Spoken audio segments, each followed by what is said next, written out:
Hari ni dua tepak.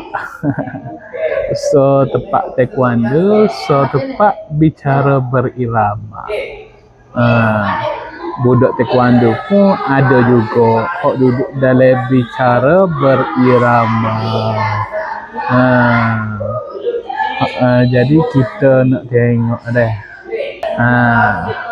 Alik ni tepak taekwondo.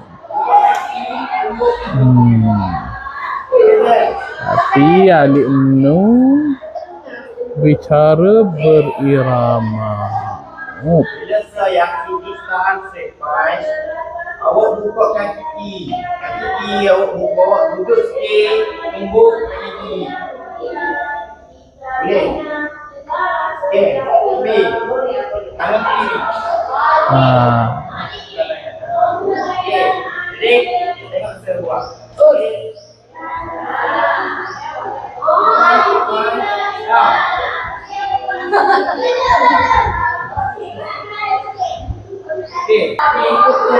Biasa lah.